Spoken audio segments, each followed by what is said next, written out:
My girlfriend's male best friend, whom she grew up with, was diagnosed with a terminal illness, one that was misdiagnosed. Because of this, on the day I proposed to my girlfriend, he decided to boldly confess his feelings. In front of everyone. He chases, she runs, yet she can't escape his grasp. In the end, she broke through the barriers with him, and they ended up together. As for me, betrayed by everyone, I was forced to leave for a distant place, but when I was reborn, facing the familiar accusations from friends, I simply pulled a sickly, delicate young lady into my arms and said, "Let me introduce you. This is my female best friend. We just met last night." Main text. I found an unknown female actress online, offering $100,000 a month. All she had to do was play the role of a sick female best friend. She agreed readily. It's not like it's a life or death matter, after all. But on the day we had agreed to meet, she said something came up and sent someone else instead. I didn't think much of it. As long as the end goal is achieved, it's fine. Just as the elevator door downstairs opened, I hurried in and noticed a delicate-looking young girl in the corner. She was quietly looking at her phone, the light shining on her hair, giving it a beautiful glow. Her features strikingly beautiful, but her skin was a shade paler than normal, and her eyes carried an unmistakable weariness. She looked like a sickly beauty right out of a comic book. I couldn't help but sigh inwardly, but quickly averted my gaze, afraid to offend her. When the person I had arranged to meet earlier told me that the replacement had already gotten on the elevator, I dialed the number she had given me. Suddenly, the phone rang behind me, startling me. I didn't think much of it and answered, only to hear a woman's soft voice and the exact same sound coming from the phone. "Hello, what a coincidence." I turned around in surprise, and saw the young girl slowly raise her brows and smile at me. In an instant, the aloof and distant aura disappeared. "Mr. Wang." I froze for a moment, then nodded. I never expected the replacement would still be a beautiful woman, but thinking about the dog couple I was about to meet, I quickly told her what to do next. In short, she's a pretentious coquette. The greener, the better. I trust your professional instinct. The previously introduced Willow smiled, her voice gentle as she said, I'll make sure to complete the task." Unexpectedly, just as the elevator doors opened, she stepped out and immediately twisted her ankle, falling straight into my arms. At the same time, a group of people outside the elevator watched us embrace. "George, what are you doing here?" "Who's this?" Sophia, looking shocked, glanced at the petite Willow and me holding her, and seemed to figure something out. Her face immediately darkened, her expression turning to one of a wife catching her husband with his mistress. "George," someone beside me shouted angrily. He cursed. "I trusted you so much, even tried to set you up with my sister, and now you're messing around with someone else. How could you do this to my sister?" This conversation immediately caught the attention of others, and their eyes lit up. "Oh, look, a scumbag cheating scene. So dramatic." What should have been a private matter was suddenly shouted out loud by Alex. "Sis, you kept compromising for him, even lowered the dowry by 100,000 for him, and now he's sneaking around the hospital with someone else, holding her in his arms. How shameless." Others also began to accuse me, as if they had personally witnessed me being intimate with someone else, but it seemed like I just helped Willow up. How did everything suddenly become a settled matter? What a twisted mouth, I thought. I signaled for Willow to get up and glanced at Makoto, who was tightly hugging Sophia. In a calm voice, I said, "Alex, you've misunderstood. Willow and I are just friends." She was about to fall, so I helped her. "Besides, Makoto is still holding Sophia. You can't possibly say that Sophia is cheating, right?" As soon as my words fell, everyone finally noticed Makoto, gazing at Sophia with deep affection while holding her in his arms. Without thinking, Alex retorted, "Bullshit, they're just good friends." I smiled and nodded. "Yeah, Willow and I are just good friends." After thinking it over carefully, everyone felt there was nothing wrong with it. You have your male best friend. I have my female best friend. It's just a hug, not like we kissed or anything. However, at this moment, Makoto sighed and said, "Mr. Wang, I know you're upset that I ruined your proposal ceremony and specifically came to the hospital to block us. Don't worry, I'll leave right away. I won't bother your eyes anymore." Seeing his sickly appearance, Sophia looked at him with a heartbroken expression, then impatiently glared at me and said, "I've told you, Makoto's health isn't good. Why do you have to be so petty? Can't you just let Makoto have a peaceful time?" Her words almost made me laugh in anger. What shameless talk is this? Coming to the hospital to block us? How could you have the nerve to say that? Willow, on the side, quickly caught on. She coughed a few times to draw everyone's attention, then gently leaned against me. In a delicate, feeble manner, she said, "I feel a little short of breath. George, please take me to see a doctor. He must have been waiting for a while." I thought to myself, out of sight, out of mind. Since I had already seen these people, A little more disgust wouldn't matter, so I cooperatively helped her. Let's go. Sophia, who had originally been worried about Makoto, looked at me helping Willow leave with an unsatisfied expression. Alex furrowed his brows and asked, since when did George have such a close friend, and so intimate? Could she really be his lover? Sophia didn't answer but seemed a little uncomfortable. After we were out of their sight, Willow stood up on her own and smiled, proudly claiming, Mr. Wong. Their faces were all black with anger just now. I smiled, praising her. Well done, but don't call me Mr. Wong anymore. Just keep calling me George, otherwise, people will catch on to something. The smile in her eyes deepened as she replied, okay, George. So what should we do next? Thinking about the actions of the scumbag and the slut, my lips unconsciously curled into a sneer. Of course, we should strike while the iron is hot. Remembering how Sophia had openly abandoned me during the proposal ceremony made my anger flare up again.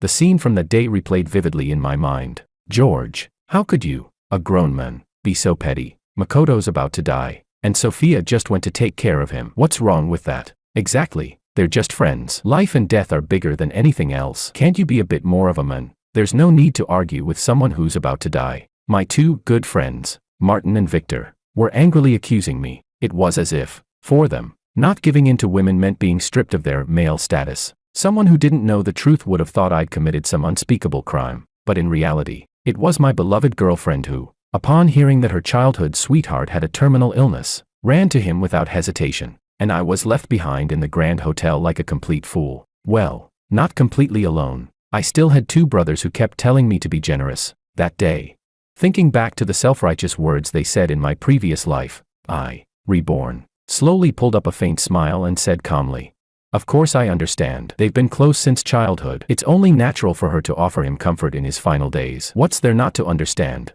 Martin, who had just been ready to lecture me, froze for a second. Something didn't feel right, but he still nodded instinctively. Good, as long as you know. After all, Makoto's dying. Once he's gone, Sophia will still be yours. I smiled without saying a word. I used to believe that too, but one wrong step led to another. After I comforted my parents and the guests that day, I got a call from Sophia. George, my parents aren't mad, right? That question, completely ignoring whether I felt humiliated or embarrassed. I thought of her parents, who had just fainted from anger after their daughter ran off at the last minute, and said in a gentle tone, it's fine. Uncle and Auntie will understand. After all, Makoto's dying, and it's only human for you to spend time with him. He's loved you for so many years. After all, hearing Makoto's sorrowful confession about secretly loving her for 10 years while battling a terminal illness, Sophia's heart softened instantly. Still, she didn't forget that this had been my long-prepared proposal ceremony. In a guilty, coquettish tone, she said, I'm sorry, I didn't expect this to happen. I'll make it up to you later. Okay, I gave a cold,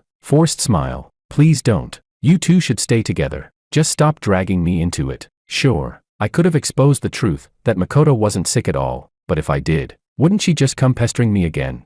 The mere thought of that scene made me feel like I'd stepped in dog shit while walking on a clean road, disgusting and irritating. So yes, they had to stay together. Before long, I heard they'd moved into a villa. Coincidentally, it was the house meant to be our future marital home. Apparently, Makoto didn't want to stay in the hospital because he wanted to leave this world with dignity. And so, naturally, they moved in. All those carefully chosen decorations of mine became their little props for deepening their emotional bond. Thinking about the plan I was about to set in motion, I moved in that very night, and even invited my two brothers. Otherwise, people would gossip. A single man and woman living together, how improper. With more people around, things wouldn't look so awkward, right? Funny enough, that was the same excuse they used last year. It was as if they'd forgotten Sophia and I were the real couple. They just kept pushing her toward Makoto, constantly making excuses for them. Even when they kissed, they called it an accident. And the moment I got angry, they'd start guilt-tripping me, saying I had no empathy, that Makoto was dying and I was still being petty, saying things like, you're a man, why are you acting so controlling? Or, the moment you try to reason with your girlfriend, you've already lost. Once logic wins, love fades. A man should comfort her emotions, not preach to her. And just like that, what should have been my relationship turned into a chaotic battlefield of moral manipulation and emotional tug-of-war. Makoto even wore a look of guilt, pretending to apologize to me. But while saying he was leaving, he clung to Sophia, putting on a dramatic performance of life and death parting. And so Sophia became even more tied to him. I got drunk at a business dinner, and when my co-workers called her, she told me to call a driver because she was at the movies with Makoto. When I had a 39-degree fever and lay on the bed half unconscious, She was having a candlelight dinner with Makoto. Back then, no matter how I tried, I couldn't understand how someone could be so shameless. Logically speaking, an ex should be like someone who's dead, non-existent. But here he was, supposedly dying, making himself more present than ever. So, unwilling to swallow my pride, I tried everything to break them up. But in this life, I'm going to lock them together myself. When my parents heard I had moved over there, they immediately called me home for dinner. Their words were full of tests probing my attitude towards Sophia. They used to think Sophia was perfect, but after all this, they felt she was fickle, not from a proper family at all. It was all very vexing. My mom said, "George, after everything that's happened, you're still living together. Do you really still plan to marry her?" Seeing their frustration, I rubbed my nose. I couldn't tell them I'd already let go, not yet, because I still had plans to disgust her back. So I could only answer vaguely, we'll try to work things out for now." My parents exchanged a look and both sighed inwardly. My dad said, "If it's not right, cut your losses. There are plenty of women out there. She's not the only one. Worst case, sell the house and break off the engagement. I'll find the best lawyer for you. She won't get a single penny." Finally, my dad said something heavy. Hearing it, my nose stung. In my last life, for the sake of pride, I went abroad to build a career alone. By the time I'd figured things out, I got the news of their car accident. I had truly become alone. Thank heaven,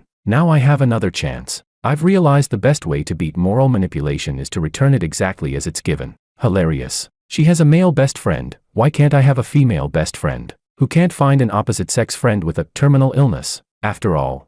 And so, just as Sophia and her group came home, they saw me getting out of a taxi with Willow. She looked pale and fragile, leaning against me like a delicate bird seeking shelter, the very picture of pitiable grace. In short, she looked even more like a pretentious coquette mistress, and one about to officially enter the household at that. Aside from Sophia's darkening face, everyone else was exchanging confused glances, not understanding why I'd brought her home. Suddenly, Willow coughed a few times. I patted her back in a show of concern and asked, "Are you all right?" She shook her head and, in a soft, hoarse voice, said, "George, I'm fine. Thanks to you coming with me to the hospital. I really hate that place. I'll have to trouble you for a while longer." I smiled cooperatively and said, "No problem. We're best friends, after all." The stunned onlookers, this looks familiar. Once inside, I smoothly introduced her. "This is my female best friend, Willow. You met her this afternoon at the hospital. She'll be staying with us for a while, so please take care of her." "Hello," Willow said softly, coughing again to emphasize her sickly state. Sophia glared at me with clear discontent. "How can you possibly have a female best friend?" I replied calmly. "You have a male best friend. Why can't I have a female best friend?" She snapped back. "How can male best friends and female best friends be the same? It's perfectly normal for a girl to have a male best friend, but when a guy has a female best friend, it's weird. Everyone knows what you men are always thinking about."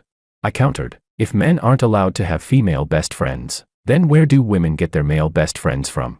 Sophia was momentarily speechless. Then she frowned and asked sharply, "We've been together for so long, how come I never knew you had a female friend?" Just as I was about to answer, Willow cut in first, smiling faintly. "It hasn't been long, just met a few days ago." Then she lowered her eyes and let out a soft, fragile laugh before dropping a bombshell. "But I fell in love with George at first sight. He knew I don't have much time left, and out of pity, he couldn't bring himself to reject me. If you must blame someone, blame me. I'm dying anyway." After speaking, she coughed a few times, her eyes filled with pitiful sorrow. Sophia had never seen such a pretentious coquette before. Her mouth opened slightly, but no words came out. Makoto, however, frowned and said coldly, "You've only known each other for 2 days and you're already staying at his house. That's inappropriate. Besides, George is Willow's fiancé." Willow shot him a cool glance, then lowered her head as if deeply hurt. Her voice trembled, full of grievance. "I'm sorry for disturbing you. I heard you were living in their wedding house, so I thought it was fine. I didn't know it wasn't allowed." Damn, that's one hell of a comeback, I thought. She deserves a raise for that line.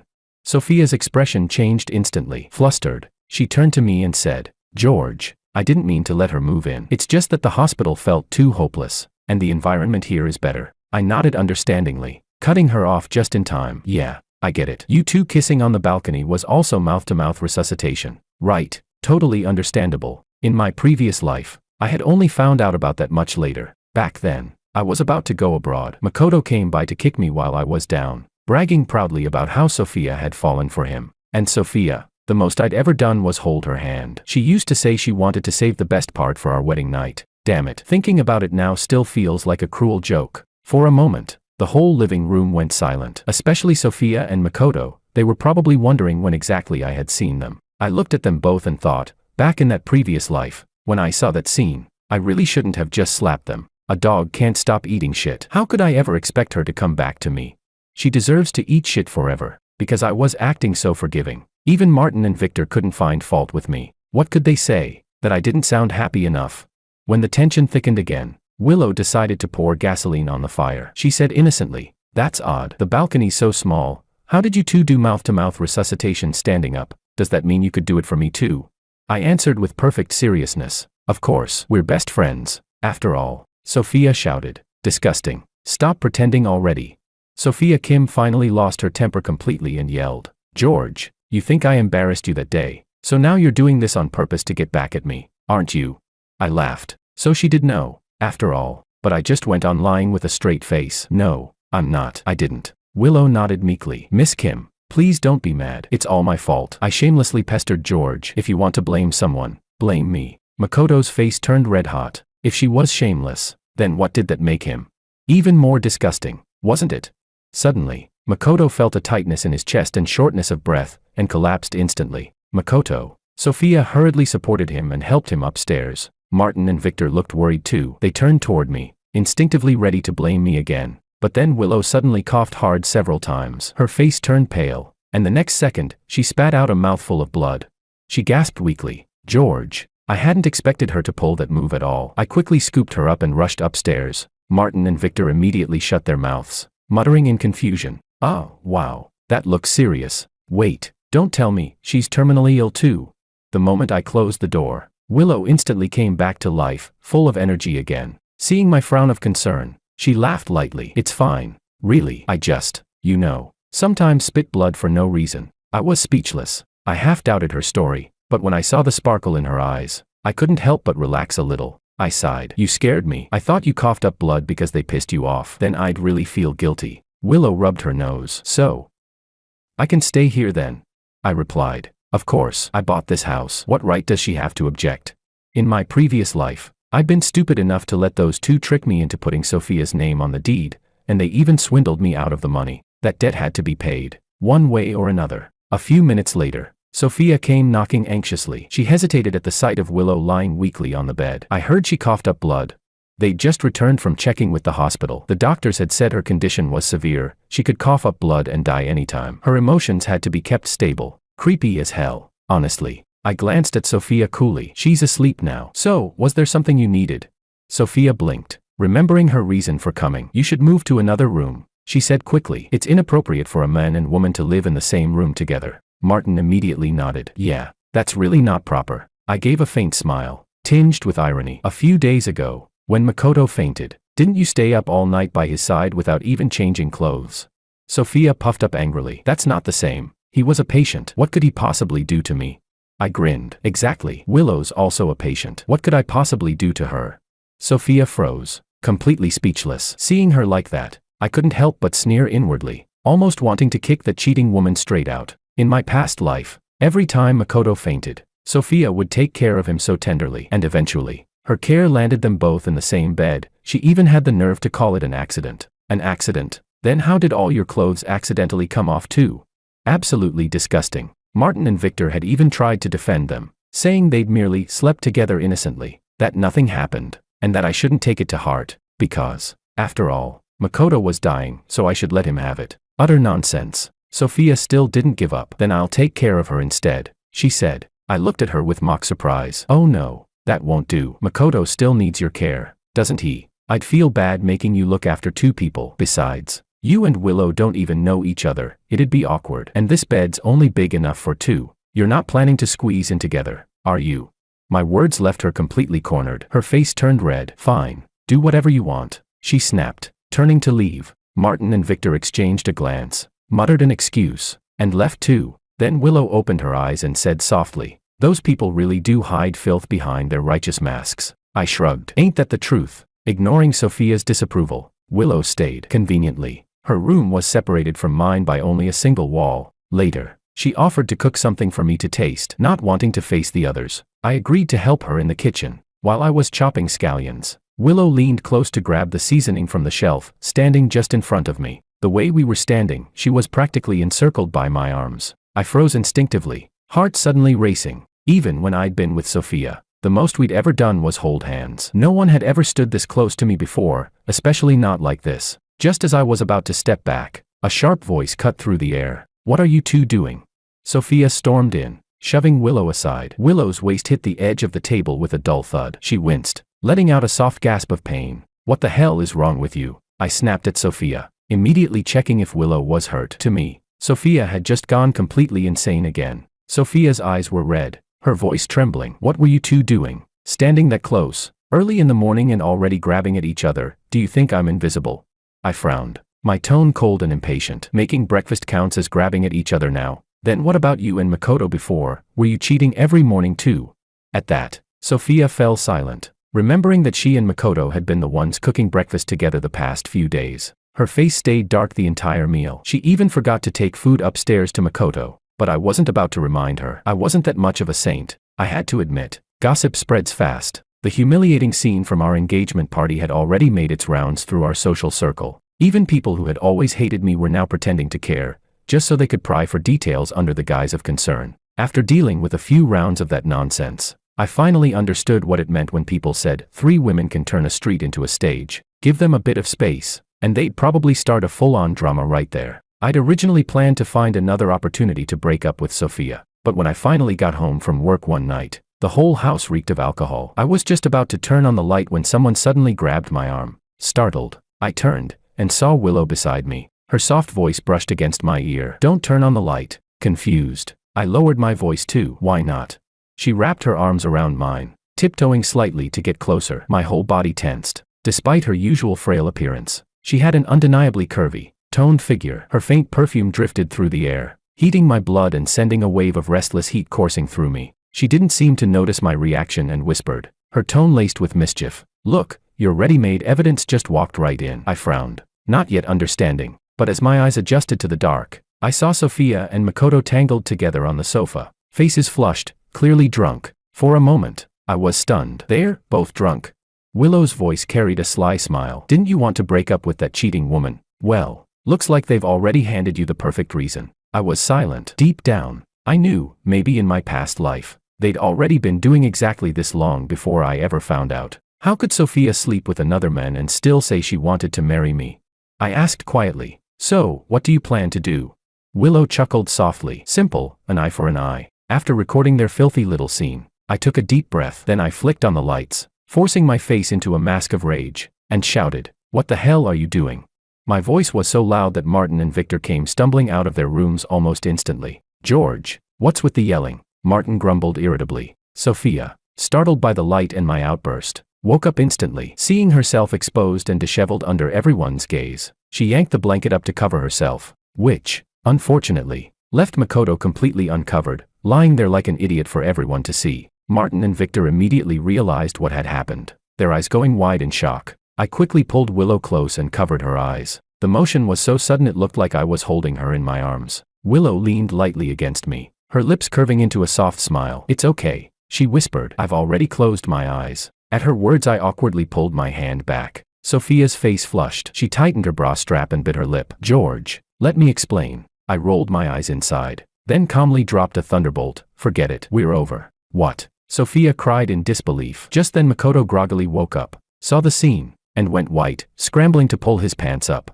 Sophia tried to salvage the situation, protesting, "We only had some drinks. We didn't do anything." When she started spewing that ridiculous line again, I laughed in contempt and was about to slap her, until Willow pinched my arm to make me hold back. Sophia noticed the gesture in an instant and turned her accusations on Willow. "Is it her? Did she say something?" she demanded, realizing I wasn't alone anymore. I nodded calmly, deciding to drive her crazy. "You always say I'm not generous enough, that I control you too tightly and won't let you have opposite-sex friends. You accused me of nitpicking a dying person. After meeting Willow, I realized you were right, so I want to be by her side during her remaining time. To avoid giving anyone an excuse, I said, it's best we break up." Sophia's face twisted for a moment. After all, when she was with Makoto she never expected people to talk. But she quickly changed tack and spoke each word like an accusation. "But Makoto is my childhood friend. We know each other inside out. And you just met her a few days ago. Maybe she's a liar. She wasn't entirely wrong. We hadn't known each other long. But so what? I said. We're friends. What difference does time make? Willow and I hit it off the moment we met. We're just friends. Weren't you and Makoto just pure friendship too?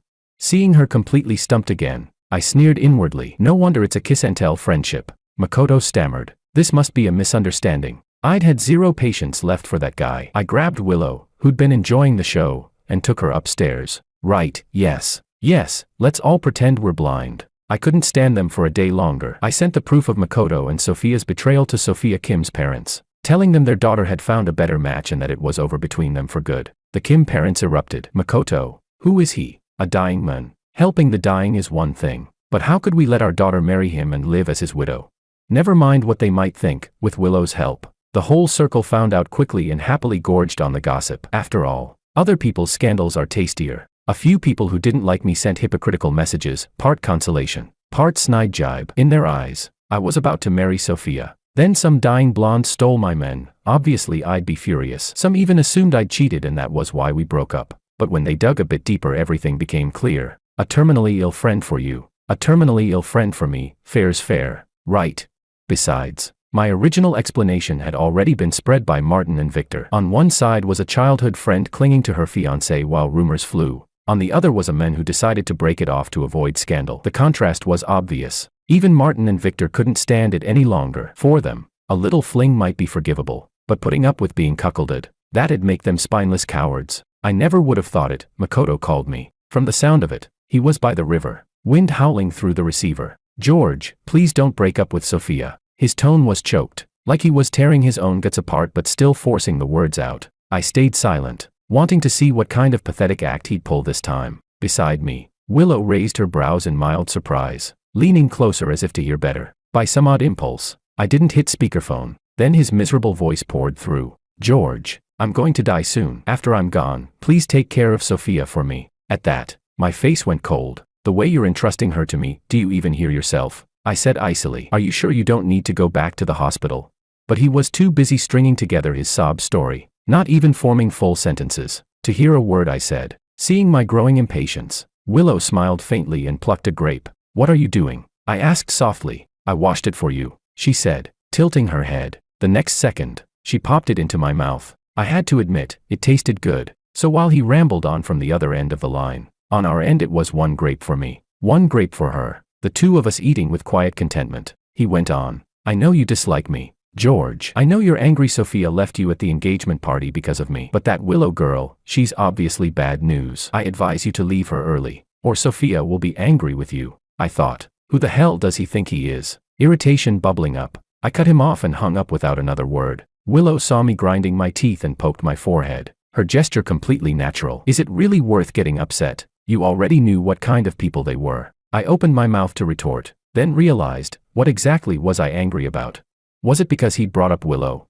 I found myself glancing at her, her long black hair draped over her shoulders, the corners of her eyes tilting slightly as she noticed my gaze and looked back, a glance so sultry it made my chest tighten. Even her pale skin couldn't hide her beauty. Uneasy for reasons I couldn't name, I asked, your illness, it's not real, is it? Normal people can't just cough up blood on command, though it had only happened once. Thinking about it still left a pit in my stomach. Willow seemed surprised at my sudden question but only brushed it off vaguely. Seeing her dodge the topic, I realized I knew almost nothing about her besides her name, that she was someone I'd hired. How had I started to care so much about someone like that? Clearly, it was time to end this. I didn't expect Sophia to show up at my door the very next day. She'd been called home by her parents before, but now she stormed in, voice full of fury. George, you're so heartless. Why did you drive Makoto out? If Martin hadn't noticed he was missing, he might have ended up wandering the streets alone. Willow slipped her hand into my clenched fist, her tone dripping with sarcasm. What now? Is he some kind of baby who can't live without his mommy? Sophia shot her a glare, then turned back to me with hatred in her eyes. But he's a patient. George, if something happens to him out there, can your conscience really handle that? Willow's expression instantly cooled, clearly disgusted by the moral blackmail. Her voice sharpened, carrying rare aggression. Oh, what now? Is George his dad? Should he feed him, clothe him, and tuck him in at night too? You going to say he needs George's permission just to step outside? Thinking back to Makoto's pathetic act on the phone last night, I feigned grief and said solemnly. This is all your fault. He left because he'd finally lost hope in you. He loved you deeply, yet you kept stringing him along. He doesn't have much time left. If you really cared about him, you'd marry him and fulfill his last wish. Sophia froze, completely blindsided. Then, with a pout of false innocence, she said, you should have told me sooner. I was only worried you'd object. I know you love me, George, but Makoto has loved me for so many years. He doesn't have much time left. Can't you be a little generous, as a man?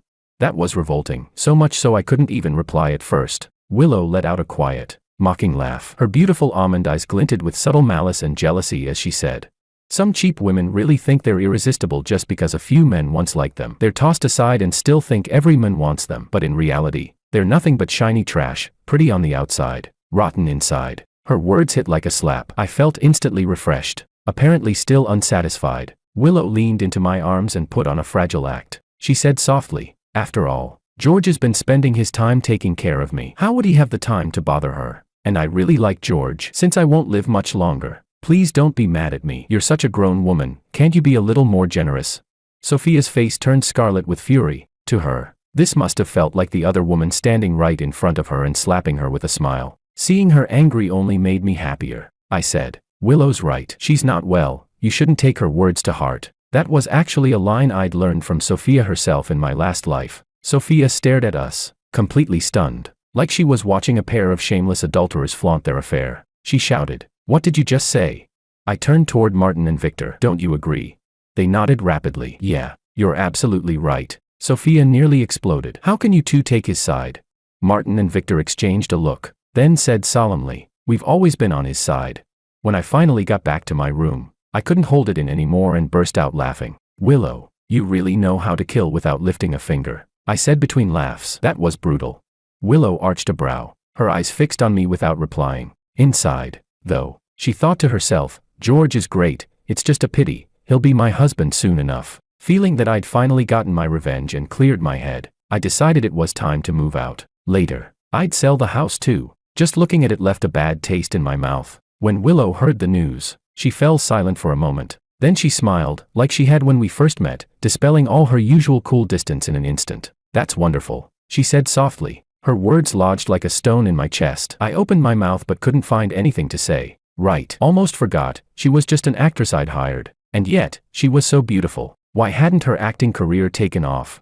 Surely she must have fans. Surely many people must like her. But the truth was simple, she was hired, and I was the one who hired her. Nothing more. Still, for reasons I couldn't name, I reached for her hand, lacing my fingers with hers. Maybe because, at the edge of another humiliating, lonely chapter, like in my previous life, there was finally someone standing next to me. Just for a moment. Just a small moment. Sophia saw us and quickly stepped in front, blocking our way. George, you're moving out. Why? She demanded. I gave her a strange look. Have you forgotten? This was our wedding house. But we're broken up now. No wedding. No reason to stay. Since my purpose for living there had been achieved, why keep torturing myself in that place? Sophia's gaze fell on our joined hands. Her face flushed. You're taking her with you?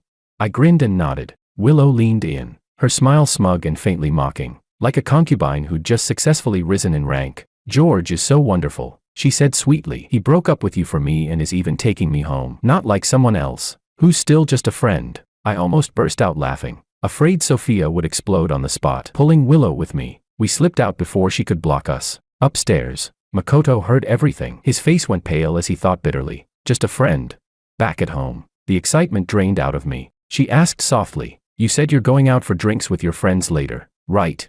The air stilled. Willow turned toward me, her smile tinged with loneliness. Around us, a bittersweet current flowed. I nodded. Yeah, you should head back. I opened my mouth, searching for a reason to make her stay, but found none. With my life in such a mess, what right did I have to drag her into it? In other people's eyes, who knew what I'd already looked like, she simply said, okay. I had finally cut ties with those two, sold the house, reclaimed the wedding money. I should have felt relieved, but everything I did felt distracted, half-hearted. My parents thought I was still depressed because of Sophia. They whispered their curses at her behind closed doors, furious at her shamelessness. I believed that once I got used to being alone again, everything would be fine. But when Sophia texted me, asking to meet up, something in me sprang back to life. I even dialed the old number in excitement, only to hear another voice answer. Oh, you mean Willow? She's been busy lately. I haven't been able to reach her either. Disappointment washed over me like cold water, but I could only pretend nothing had happened and hang up. If at this point I still didn't understand my feelings for Willow, I really would be a fool. For a moment, I didn't know whether to feel relieved for finally seeing my feelings for Willow clearly, or to feel lost because she had already left.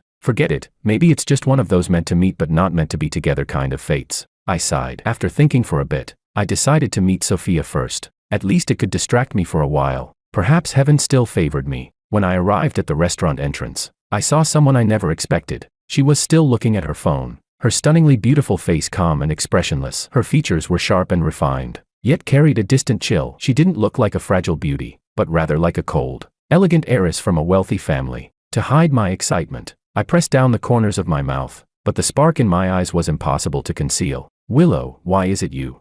But then, a thought hit me. What if she was here to meet someone else? A guy, even. My mood sank instantly. I forced a stiff smile and said, "Or are you here for a date with someone?"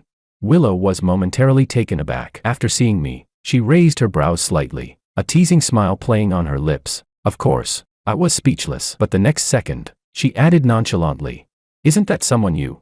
I thought she must have heard about this from someone else, so I relaxed, habitually slinging an arm around her shoulder. Knew it. Sophia asking me out of nowhere. I had no idea what kind of nonsense she was planning. It's great that you came. Not long after we sat down, Sophia and Makoto arrived. But something was off. Sophia had changed out of her fitted mini dress into loose, comfortable clothes, and even swapped her heels for dull-colored flats. Willow and I exchanged a glance, both guessing the same possibility. Willow asked, "Is she pregnant?" I shrugged. Probably got carried away now that they've thrown morality out the window. I was speechless. The Kim parents haven't even agreed to let Makoto marry Sophia yet. Forget moving fast, they aren't even officially together. And she's already pregnant. What the hell? Then confusion set in. What did this have to do with me? Why did she call me here? Until Sophia, looking ashamed, asked me to pretend the baby was mine so everyone else would believe it. That's when I finally snapped. Are you out of your damn mind? You're pregnant and want me to take the blame. That's not a favor, that's suicide. Even a starving man wouldn't eat that kind of meal. It was the first time Willow had ever met someone so shameless. She was furious, but also amused by the absurdity. With a cold tone, she said, "A woman who flirts with other men when she's about to get engaged, and a man who gets someone pregnant and won't take responsibility, you really are a perfect match. A moral disaster, the both of you." Sophia, already feeling guilty, turned livid with shame and snapped, "What's it to you?" Willow's eyes flickered, an idea clearly forming. She said softly, "Well, to tell you the truth, because of my illness, I can't give George a child. That's always been my greatest regret. Miss Kim, after you give birth, could you perhaps help us out by..." Sophia Kim froze, her face twisted in disbelief, as if Willow's meaning was too shocking to even process. Biting her lip, she hissed, "What do you mean? You want me to be your surrogate?" I immediately understood what Willow meant, and inside, I was on the verge of bursting out laughing. On the surface, though, I put on an anxious face and said, "Exactly. My parents are so traditional, they've always wanted me to carry on the family line. How about this? I can acknowledge the baby as mine. And if you could help Willow and me have a son afterward, if once isn't enough, we'll try twice." Sophia was shaking with fury. She yelled, "What do you take me for?" I gave her a sidelong glance and said calmly, "You might want to think this through. Opportunities like this don't come twice. If Makoto leaves you, your child won't even have a father. How will you explain that to your parents? Do you really think they'll accept a child born out of nowhere? Having a baby out of wedlock, it's not exactly a good look, you know." Sophia's face turned red with rage. She jabbed a finger at Willow and snapped, "She's dying anyway, isn't she?" I narrowed my eyes. That was a particularly cruel thing to say. Willow chuckled softly and replied, "That's not the same. Even if I die, my child would still be here. It would give my parents something to remember me by. They'd be overjoyed." Sophia looked like she was about to explode. Seeing her face go pale, Makoto quickly rubbed her back to calm her down. "Don't get angry," he said gently. "You're pregnant." Then he turned toward us, furious. "How could you even think of using the child like that? You're disgusting." I wrapped an arm around Willow's shoulder with a cheerful smile and said, "Yeah, how could anyone dump their child on someone else? That's absolutely insane, utterly heartless." Willow let out a mocking laugh and asked, "So, what did you two come here for?" "Exactly." Sophia froze, speechless. From what they'd just said, wasn't she basically asking me to take responsibility for their baby? The air suddenly turned awkward and heavy. Even the people secretly eavesdropping started realizing what was happening. Their worldview shattered, and they laughed in disdain. Unbelievable. Wasn't this the very definition of double standards? When Willow noticed they were still unwilling to back down, she delivered the finishing blow. "If you bring this up again, I'll send those photos of you two fooling around on the couch straight to your parents. And then, let's see who gets blamed for the mess." I was amazed. Willow's foresight was brilliant. After we left, I was afraid I might lose contact with Willow for good, so I quickly asked for her contact info. She looked genuinely pleased. For the sake of the future, I glanced at her slightly pale face and asked carefully, "How about this? No better day than today. Let's go to the hospital again. Maybe the diagnosis was wrong." Willow blinked in surprise, then said, "I thought you," but she didn't finish the sentence. Realizing that I was still worried about her coughing up blood before, she didn't refuse. After all, being cared for, it's a pleasant feeling. When we visited the hospital, the doctor said everything was fine. The occasional blood was normal, just a result of her unique constitution. I was speechless. After a brief moment of confusion, I just accepted it. It was probably Willow misleading them on purpose before. Rare diseases do exist in this world, maybe hers was just one of those strange ones. Soon, I heard Sophia Kim's name again. Apparently, after Makoto's affair was exposed, Sophia tearfully claimed he didn't have much time left and insisted on keeping the baby. But when the Kim parents demanded proof and forced Makoto to get checked, the doctor announced he was perfectly fine. The damage was done. The Kims, already swamped with business troubles, had no energy left to deal with their messy love lives. But Sophia felt utterly betrayed. She had sacrificed so much for him, even carried his child, and yet, he turned out to be completely fine. Behind her back, people mocked her, saying she was blind, got tricked into bed, and was still so love-brained that she wanted to have his baby. What a joke. Others whispered that maybe the two had been together long before, and that they'd staged this whole drama just to legitimize their relationship. After all, they had once justified so many shameless acts under the banner of love. Now that the truth was out, nothing they did could withstand scrutiny anymore. I thought that since they were having a baby, they'd finally stop stirring up trouble. But no, Sophia actually showed up at the entrance of my company to confront me. In front of everyone, tears welled up in her eyes as she suddenly dropped to her knees. Her voice trembled. "George, please tell your family to stop, for the sake of our past engagement." Even now, she was playing the innocent damsel in distress, pretending to be pitiful and pure, but what she said gave away a lot. My father had started targeting the Kim Corporation. Typical of my father. I cleared my throat, feigning a more aggrieved look than hers, and said, "Sophia, it's not that I don't want to help you. Business is like this. Sometimes you win, sometimes you lose. It's not called suppression, you know. Besides, you're pregnant with Makoto's baby. How can you be running around looking for your ex-fiancé? What if you fall? What if you lose the baby? How will you two get married then? Didn't you call off our engagement just to be with him?" Because I raised my voice, everyone nearby heard every word loud and clear. Their once sympathetic gazes immediately shifted. Good grief, so she cheated and got pregnant before marriage? That's impressive. Sophia covered her face and broke down crying. She never imagined I could be so cold-hearted. But maybe my words struck a nerve, because she suddenly clutched her stomach in pain. Then someone screamed, "Oh my God, she's bleeding down there. Is she having a miscarriage?" Sophia's face turned ghostly white as she gasped. "My stomach, it hurts." I frowned. It didn't seem like she was faking it this time. Just as I was about to call an ambulance, Makoto stormed in, his face twisted in fury. "George, what did you do to Sophia?" he roared. "Unbelievable, standing here doing nothing, and I still got blamed for it." A man nearby scoffed and retorted, "It's your shameless girlfriend who came here to cause trouble. Don't go blaming others. Birds of a feather. Trash finds its own kind." I smiled faintly at Makoto, then met his bloodshot eyes with a calm expression and said coldly, "Instead of throwing accusations around without knowing what happened, maybe call an ambulance first." Just then, Willow came rushing over. She was panting, her face full of visible worry. "What happened, George? Are you okay?" she asked. Even though she knew Makoto wouldn't dare lay a finger on me, she still came running, and the first thing out of her mouth was concern. My heart softened a little. I didn't want to keep entangling myself in this farce any longer, so I took her hand and said, "It's fine, let's go home. My parents said they want to meet you." Her eyes suddenly lit up, shimmering bright, and she answered almost instantly, "Okay." We didn't spare another glance for the others. Later, I heard from someone that their baby didn't make it. Apparently, Sophia had eaten something she shouldn't have. She was devastated, convinced that everything she'd suffered was Makoto's fault. Then she started regretting it all, saying she should never have abandoned me for him. Not long after, word spread that Makoto had his leg broken by Mr. Kim in a fit of rage.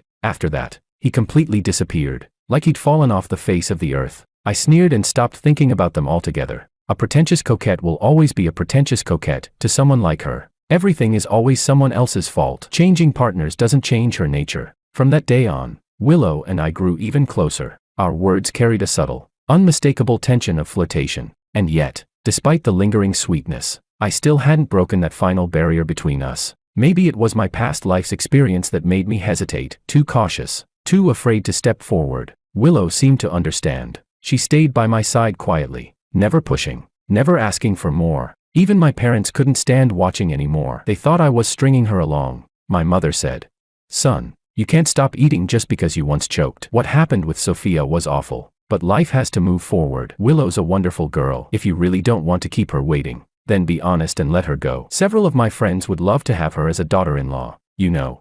Without even thinking, I blurted out, "No way." My mother smiled knowingly. She said, "Oh, come on, we know you too well. The way you guard her whenever someone else so much as looks at her, you two should just make it official already. Your father and I would be so much more at ease." I knew they were worried I'd stay stuck in the past, unable to move on. And once, that had been true, but now, there was someone who made me happy just by thinking of her name. Everything else simply faded away. I said, "I know, I'll talk to her properly, but there had to be a right time. I couldn't just walk up and say, 'Will you marry me?' That would feel so abrupt, so awkward. So I waited and waited until Willow's birthday arrived. During those days, Willow began opening up completely. She confessed that the actress I'd seen before was just her best friend. She wasn't an actress at all. She was simply a rich heiress from a publicly listed company. When I first heard this, I went silent for a moment, then joked, "So, you liked me all along. Is that why you deliberately approached me?" She didn't answer. She only hooked her arms around my neck and said, with total confidence, "Of course, you're such a good man. If someone gave you up, it's only because she was blind." I felt a deep rush of emotion. Meeting her was truly the best thing that had ever happened to me, but I also wondered, why hadn't this person appeared at all in my previous life? It was as if she'd materialized out of thin air. Later, when I carried a drunk Willow back to her room, I asked again when she'd fallen for me. She wrapped her arms around my neck, stood on tiptoe, and kissed me. Her eyes were filled with tender longing. "Of course," she said, "a very, very long time ago." Looking into her eyes, I suddenly remembered all the disgusting scenes from my previous life and muttered to myself, "When I was abandoned by everyone, cornered with nowhere to go, if only you'd been there." She looked aggrieved and whispered, "I'm sorry. If I hadn't gone abroad back then, you wouldn't have had to face all that alone. I should have come back earlier, before you went abroad yourself." Abroad? My heart jolted. Wasn't that something from my previous life? Could it be? The thought left me stunned, half in disbelief, half grateful. So I wasn't as worthless as they'd said. Someone had always been thinking of me. I took a deep breath and held Willow tightly in my arms. I said softly, It's okay, you came back." "Yes," she murmured. "I came back. And soon, we got married." Back when I'd been with Sophia, she'd set down an endless list of conditions before agreeing to my proposal. Now, after just 3 months with Willow, we were already making plans for the future. Maybe that's what happens when you finally meet the one you truly love. After learning I'd been reborn, Willow was always afraid I might get upset again because of Sophia and the others. But with someone so much better waiting for me, why would I ever let irrelevant people distract me? The past is gone. The days ahead are still bright.